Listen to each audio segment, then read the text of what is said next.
This is the audio board for the television control room. It looks pretty complicated, but most of the buttons and controls aren't needed for studio production. So we'll just concentrate on those you'll be working with.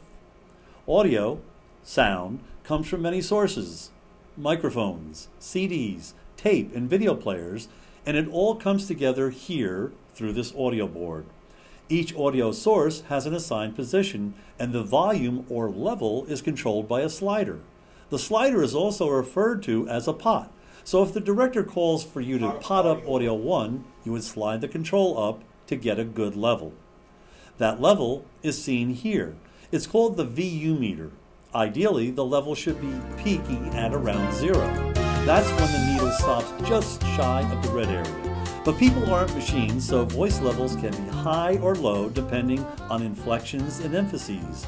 So it won't be perfect, but the loudest sounds shouldn't be pushing much into the red area. You're not going to want all the sources at full volume. If someone's narrating a scene and there's music running at the same time, the music level will be lower so the audience can hear what is being said. Likewise, if there are other sounds, natural sound for a scene, for instance, like city traffic, then these sounds need to be heard, but balanced against the narrator's voice. Let's look at how this is controlled through the board. Each sound source is assigned to a specific place on the audio board so it can be controlled separately. To make the connections easier, we've color-coded the different audio sources to a corresponding color on the audio board. The first 4 audio pots are assigned to the television studio. The studio microphones are hardwired in the studio. We say hardwired because there is a wire connected to the microphone. The other kinds of microphones used in the studio are wireless. The audio is transmitted back to the control room to the receiver. And the receivers are connected to the audio board through these 2 pots. The rest of the audio board pots are assigned to pieces of equipment in the control room that provide other audio signals. SRV1 gets its signal from a digital recorder that is used for recording the audio and video from the studio.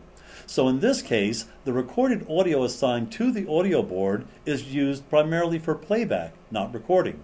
DV1 has audio coming from this recorder, which plays back digitally audio recorded on DV or mini DV tapes.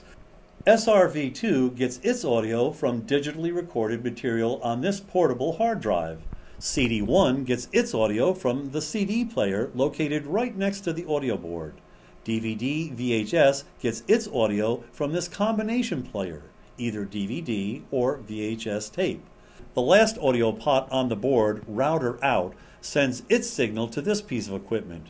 The router, in turn, sends signals to many other pieces of digital equipment, depending on which button is pushed.